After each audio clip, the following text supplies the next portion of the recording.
Hello, my name is FreeHappyDolphin and welcome to Verdict, where I evaluate new games and rank them on the leaderboard. Originally, these evaluations came together with 100-minute dive episodes, where I share 100 minutes of gameplay from streams on Twitch. However, from now on, Verdict will be a separate series. So let's evaluate this game.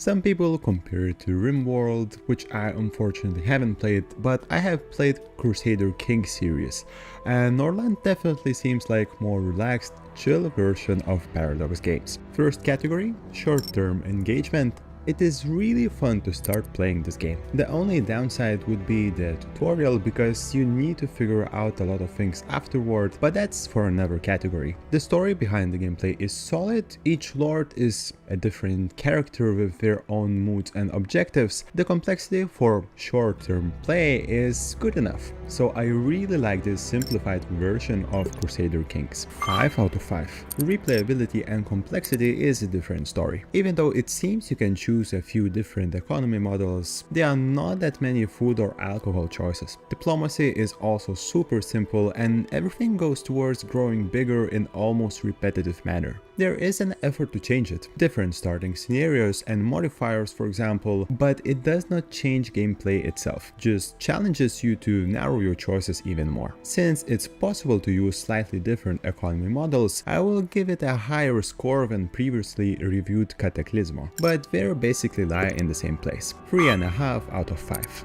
Visuals and audio. Again, Cataclysmo was a similar game in this aspect as well. Both of them are early access games, not really relying on graphics or super complex gameplay. So Norland also does a great job of creating its style without expensive graphics or effects. However, in this title I would like to see just a bit better job on environment graphics part. I know its style allows it to get away with it, but it seems to be slightly off compared to Cataclysmo. 3.5 out of 5. Handling and user interface. I don't see any major negatives here. Menus are clear, controls are not a big part of the game, and you get some nice statistics to control your economy. The game is stable and you get great menus such as in-game wiki and pop-ups to explain concepts. 5 out of 5.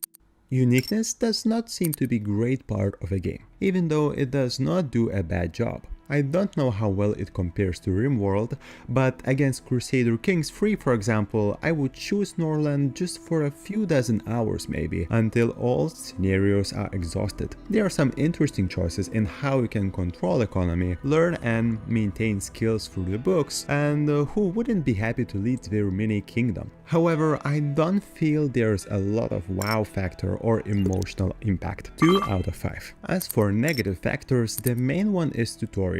It does explain a few main mechanics, but in first gameplay I had to do a lot of reading to know what's going on. I understand that the game is in early access and does not have enough depth to be interesting after explaining everything, but it still seems it could have done a better job. I have seen a few bugs, but it's an early access and there have been many fixes. The price with a 20% discount for release is fine at 24 euros. So for negative aspects, it will be just -1. This makes total of 3.6 stars, just short of the last game in the series Cataclysmo and taking second place. As always, I'm interested in your opinions on evaluation. Also let me know if you'd like to see me play scenarios from Norland. See you next time.